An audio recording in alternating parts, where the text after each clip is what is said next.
Before the gods had names, humanity already believed. Long before temples rose, before priests spoke of commandments, before even the first lines of scripture were written in stone, there was something older, something deeper. In the flickering torchlight of ancient caves and under the open skies of the Ice Age, early humans looked around and asked the same questions we ask today. What lies beyond death? Who controls the storm? Why are we here? And in the absence of answers, they found meaning in the patterns of nature, in the stars, in the spirits they imagined dancing in the flames and whispering in the wind. But what was the first religion? Who or what did our ancestors worship when language was still young, when the world felt both infinite and intimate? Did they pray to gods with human faces? Or did they see divinity in the animals they hunted and the trees they climbed? Did they believe in one spirit or many? Did they chant to the moon, bury their dead in ceremony, paint visions of gods on the walls of stone? And how did these silent rituals shape everything that came after? This is not just a story of archaeology, it's a story of the soul. All around the world, in burial sites older than cities, in bones buried with care, in cave paintings that still glow with mystery, the traces of ancient faith are waiting. Faith not in any one doctrine, but in something bigger than themselves. The first religion was not about dogma, it was about awe. In this video, we're diving into the lost origins of belief itself. This is the story of the world's oldest religion and the forgotten flame it lit in the human heart. In the dim recesses of time, before writing, before cities, even before agriculture, there was still religion. Not as we recognize it today, with structured doctrines or sacred texts, but as a raw, instinctive response to the mysteries of life and death. The story begins not just with Homo sapiens, but with Neanderthals. In caves across Europe, archaeologists have uncovered burial sites that date back over 60,000 years, long before modern humans spread across the globe. In Shanidar Cave, in modern-day Iraq, a Neanderthal skeleton was found surrounded by clumps of pollen, suggesting that flowers had been deliberately placed around the body. Was this an act of mourning? A farewell ritual? Or a gesture toward something beyond? The earliest spark of spiritual belief? As Homo sapiens evolved and spread out of Africa, their symbolic thinking grew more complex. Burial became not just practical, but ceremonial. Grave goods began to appear. Tools, beads, animal bones, and sometimes red ochre, a pigment that may have symbolized blood, life, or transformation. These weren't random artifacts. They were offerings, placed with care, signifying a belief in something that continued after death. Perhaps the earliest religion was not centered on gods, but on the idea that the dead were still present, still watching. This reverence for the ancestors would become a recurring thread in spiritual traditions across the planet, from tribal rituals in Africa to ancestral shrines in Asia. Meanwhile, deep within the earth, in the caves of Chauvet, Lascaux, and Altamira, humans painted scenes of animals, hunts, and strange abstract forms with astonishing skill. These were not mere decorations. In many ways, they were sacred acts. The caves, dark and echoing with mystery, became temples. The images of bison, deer, horses, and geometric signs weren't simply artistic expression. They were invocations. Perhaps they called upon the spirits of the animals, asking for a successful hunt. Perhaps they were shamanic visions, records of journeys into trance states induced by rhythm, darkness, and ritual. Whatever the case, these paintings hint at an animistic worldview, one in which every rock, tree, animal, and river was alive with spirit. The world itself was divine, filled with unseen forces that could be communed with, feared, and honored. Shamanism likely emerged as one of the first spiritual systems. The shaman was not a priest in the modern sense, but a mediator between the physical and the spiritual. Through dance, song, rhythmic drumming, fasting, or hallucinogenic plants, shamans entered altered states of consciousness. In this liminal space, they communicated with spirits, sought healing, interpreted signs, and maintained the delicate balance between the human world and the unseen realm. These roles were deeply respected and passed down through oral tradition. The shamanic worldview was based not on commandments, but on relationship between humans and nature, between the living and the dead, between seen and unseen forces. Animism, the belief that all things have spirit, was the foundation of this worldview. In animistic traditions, rivers are not just water, they are ancestors flowing through time. Trees are not merely wood, they are sentient beings that remember. Mountains are ancient guardians, and animals are messengers from the divine. This perspective did not divide the sacred from the profane. Everything was sacred. Every breath was a prayer. The earliest humans lived not above nature, but within it, deeply intertwined with its rhythms and voices.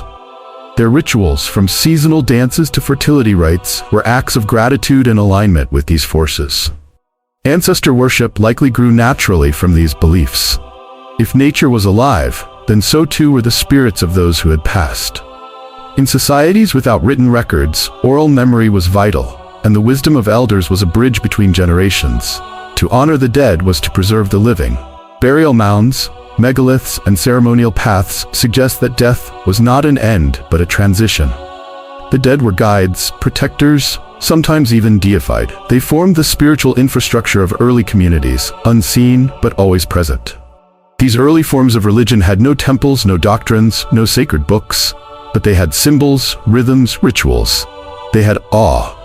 And awe is where all religion begins, in the rustle of leaves that seem to whisper secrets, in the lightning bolt that cracked the sky open, in the moment of death, in the question, where did they go?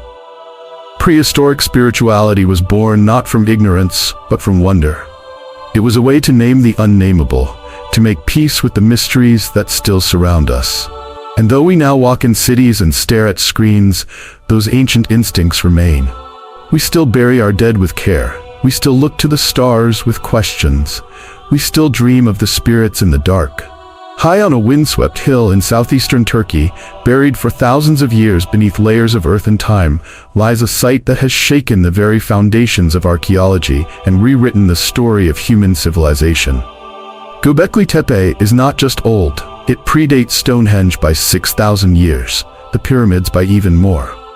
Constructed around 9600 BCE, this astonishing site is widely regarded as the world's oldest known temple. But what makes it truly remarkable is what it tells us about the spiritual life of our ancestors. Long before the wheel, writing, or agriculture, massive T-shaped stone pillars, some weighing up to 20 tons, were carved and arranged in great circular enclosures. These stones were not just heavy, they were precise, placed in deliberate patterns with carvings of animals, symbols, and abstract figures etched into their surfaces. Lions, vultures, snakes, foxes, wild boars, they all stand out from the stone in low relief, watching in silence across 10 millennia. The labor required to build Göbekli Tepe was immense. It would have taken coordinated effort, advanced planning, and a clear shared vision. And yet, this structure was built by hunter-gatherers, people who had not yet settled into permanent villages, who had no known agriculture, no metal tools, no wheel. So what drove them to build? The answer, it seems, is religion. These people didn't come together to farm, they came together to worship. This flips the traditional narrative of civilization on its head. For centuries, we assumed that religion arose after agriculture, as a way to organize and explain settled life. But Göbekli Tepe suggests the opposite. It was spirituality that brought people together first. The temple came before the town. The desire to build sacred space, to honor unseen powers, may have been the catalyst for social complexity. Faith, not food, may have built the first communities. The symbolism within the temple adds another layer of mystery. Scholars debate the meanings of the carvings. Some believe the animals represent totems, spirit creatures tied to tribal identities or spiritual forces. Others see a mythological bestiary, an early pantheon of sacred symbols. There are also strange humanoid shapes, some with arms folded over their bellies, some headless, some standing erect like guardians of a forgotten realm. These were not mere decorations. They were icons, charged with meaning, part of a language we no longer speak. Recent studies have also pointed to astronomical alignments. One enclosure, known as Enclosure D, seems to align with the star Sirius, the brightest star in the sky, a celestial guide known to ancient cultures across the world. Could the builders of Göbekli Tepe have tracked the heavens? Could this temple have served not just as a sanctuary, but also as a cosmic calendar, linking the movements of the stars with seasonal rituals? If so, it means these early people were far more sophisticated in their spiritual thinking than once believed. They looked to the sky and saw stories, order, divinity. What Göbekli Tepe reveals is that prehistoric belief systems were not primitive superstitions, but profound expressions of awe and cosmic curiosity. These people were not just surviving, they were reflecting, imagining, honoring something greater. They were shaping their world not just with stone, but with story. The effort required to build such a site, to return to it season after season, suggests a shared mythos. It speaks of communal memory, sacred purpose, and perhaps even a priesthood. Those who knew the stories, kept the rites, passed down the sacred knowledge through generations. The temple was not just a structure. It was a threshold between worlds, a place where the human met the divine, where the living could speak to the ancestors, the spirits, the sky. Rituals would have been performed here. Dances, sacrifices, chants echoing in the stone circles under the stars. Fires may have burned as symbols flickered in shadow, blood, sweat, and sacred song all mingled on that hilltop. And then, astonishingly, the builders buried it. Not through neglect, but deliberately, layer upon layer of earth and rubble, covering what they had created, sealing it like a tomb. Was it an act of reverence, a farewell to a cycle of belief, or the preservation of a secret too sacred to leave exposed? Göbekli Tepe is a reminder that the roots of religion run far deeper than most of us realize. It forces us to reconsider what spirituality meant to our ancestors, not as a tool of control, but as a beacon of connection. They built not to impress, but to commune, to bridge the gap between the seen and the unseen. The oldest temple in the world is not just an archaeological site, it is a doorway into the human soul, carved in stone and silence. As humanity moved from scattered tribal bands to organized city-states, religion evolved alongside society, taking on new structure, symbolism, and scale. The first great civilizations did not abandon the spiritual instincts of their ancestors. Rather, they formalized them. They gave names to the gods, carved them in stone, wrote hymns and laws in their honor, and built vast temples to house their presence. In Mesopotamia, the cradle of civilization, this transformation is laid bare in the cuneiform tablets of Sumer, Akkad, and Babylon. The gods of Mesopotamia were many and complex. Anu, god of the heavens; Enlil, god of air and order; Enki, lord of water and wisdom; and of course, Inanna, goddess of love and war.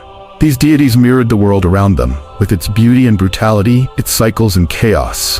The people worshipped through offerings, sacrifices, and festivals, maintaining the sacred balance between gods and mortals. Temples were no longer simple ritual spaces, but the beating heart of the city. The ziggurats of Ur and Uruk rose in tiered majesty, stairways to the heavens that reminded every citizen where power truly lay, not in kings, but in the gods who allowed kings to rule. Priests served not merely as spiritual guides, but as administrators, astronomers, and record keepers. Religion was now woven into the fabric of governance and agriculture, calendar and commerce.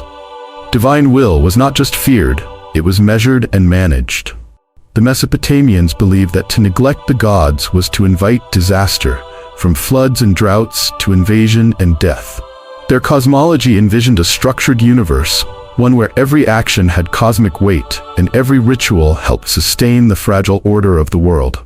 Further west, along the life-giving banks of the Nile, the religion of ancient Egypt flourished in dazzling complexity. Here gods were not only celestial figures but also intimately tied to the land itself. Ra, the sun god, sailed his golden bark across the sky each day, bringing life and light. Osiris ruled the underworld, murdered and resurrected, his story echoing the cycles of crop and flood. Isis, his wife and sister, became a universal symbol of maternal devotion and magical power. The pantheon was vast, its deities often merging, shifting, or taking animal forms. Horus, the falcon-headed sky god, embodied divine kingship, and every pharaoh was seen as his living incarnation. Egyptian religion was profoundly optimistic. While the Mesopotamians viewed the afterlife as a shadowy underworld, the Egyptians envisioned an eternal paradise, the field of reeds, awaiting the worthy. To reach it, however, the soul had to be judged. Its heart weighed against the feather of Ma'at, the principle of truth and cosmic order. This moral component introduced a deeper philosophical layer to ancient religion. Ethics, justice, and personal conduct were not merely social constructs. They were divine mandates. To live rightly was to align with the gods and secure one's place in eternity. Meanwhile, in the East, the Indus Valley civilization was laying the foundations for what would become one of the world's longest continuous spiritual traditions. Though its script remains undeciphered, the archaeological evidence speaks of a deeply symbolic religion.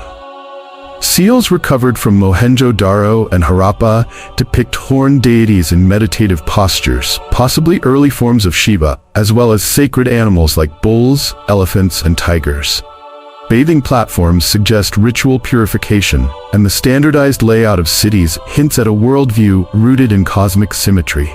The Indus people seem to have revered natural forces, animals, and fertility, with a spiritual system that, while distinct from Mesopotamia or Egypt, shared the same foundational impulse to honor, appease, and connect with the unseen world. What links these early civilizations is their continuity with the animist and shamanic roots of prehistory. Though the gods now had temples and names, they still represented forces of nature: sun and river, storm and earth. The rituals may have grown more elaborate, but the underlying belief remained that the world is animated by power beyond the human, that this power can be contacted through symbol and song, and that life must be lived in alignment with it. However, a new feature began to emerge in these early religions: a sense of cosmic order, hierarchy, and divine law. As cities rose and empires expanded, religion adapted to support authority and social structure. Kings were not just chosen by the gods, they became gods themselves. The spiritual became political, and religion moved from the forest and the cave into the palace and the pyramid. Still, these systems retained a reverence for the mysteries of life and death, the cycles of nature, the dreams of the human heart. The myths of these civilizations were not merely stories, they were maps of meaning, guiding individuals and societies through the labyrinth of existence.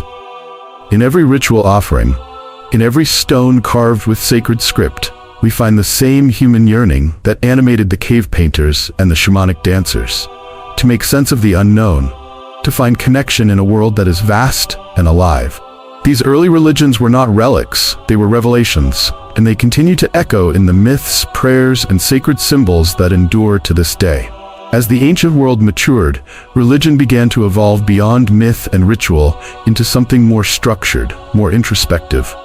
Where once gods were seen primarily as forces of nature, unpredictable, powerful, and in need of appeasement, they now began to serve as moral authorities, judges of human behavior, custodians of order, not just in the cosmos but within the human soul.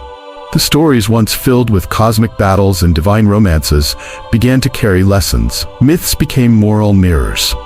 Religion, once a way to explain the seasons or ensure a good harvest, transformed into a code for living.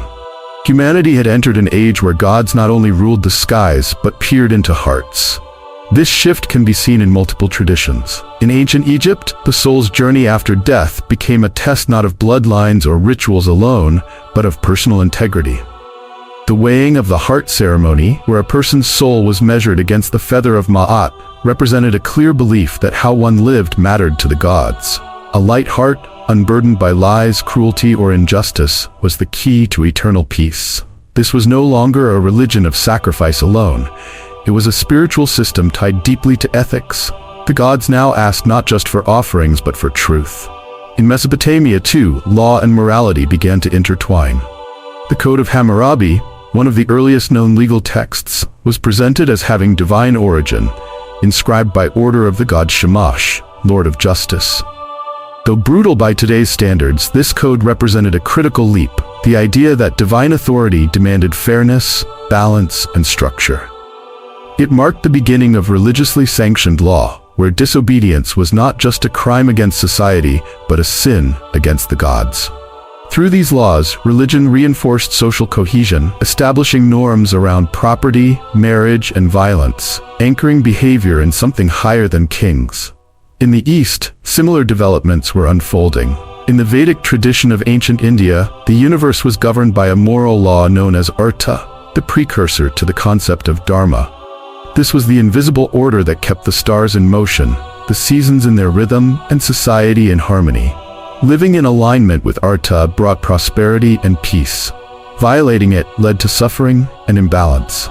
As the religious texts evolved, particularly in the Upanishads, the principle of karma emerged, a revolutionary concept that extended moral cause and effect across lifetimes. One's actions, good or bad, were seen as seeds planted in the soul, bearing fruit not only in this life, but in those to come. This turned religion into a deeply personal journey. Divinity was no longer an external judge alone. It became a reflection of one's inner state.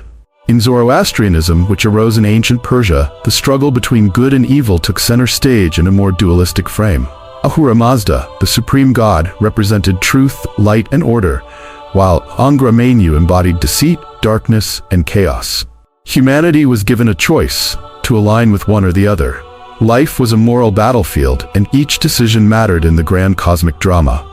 This idea of a final judgment, of heaven and hell, would go on to influence the Abrahamic religions profoundly. The fate of the soul became tied to ethical conduct. Prayer and ritual were no longer enough. Purity of heart and deed became essential. The great leap that early religion made during this era was to connect the sacred with the ethical. It was not enough to honor the gods with incense or blood. One had to live justly, treat others well, and strive for balance. Religion thus became the first great school of moral philosophy. It taught through story, through song, through law. It shaped how people viewed themselves and one another. It laid the foundation for everything from civil rights to criminal justice, from education to community. Through these ancient systems, we see a shared truth emerge, that beneath the stars and above the earth, something watches, something cares. Whether it was Ma'at's feather, Karma's wheel, or Zoroaster's light, the message was clear. Human beings are not only creatures of instinct, we are capable of choice, of reflection, of transformation.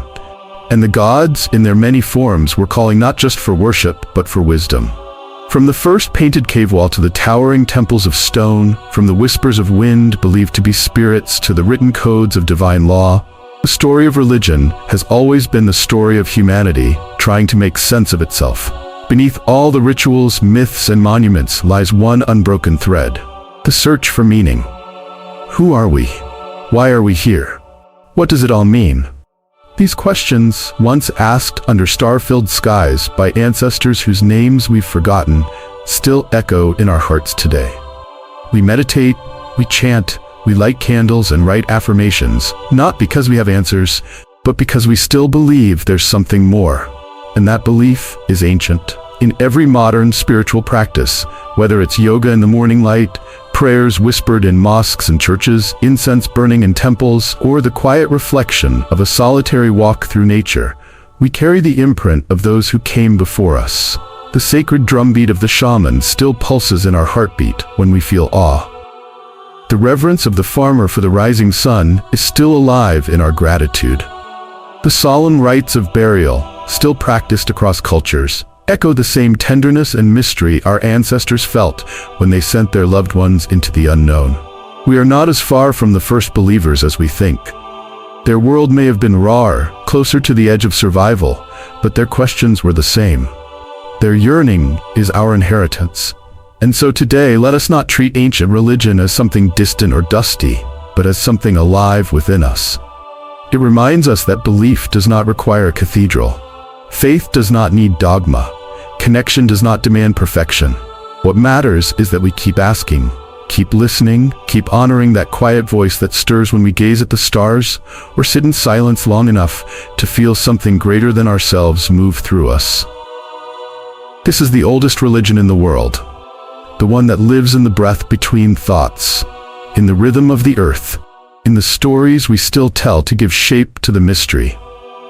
May the same spirit that moved the hand of the cave painter, that lifted the stone of the temple builder, that sang through the lips of the shaman and flowed in the ink of the scribe, move through you now.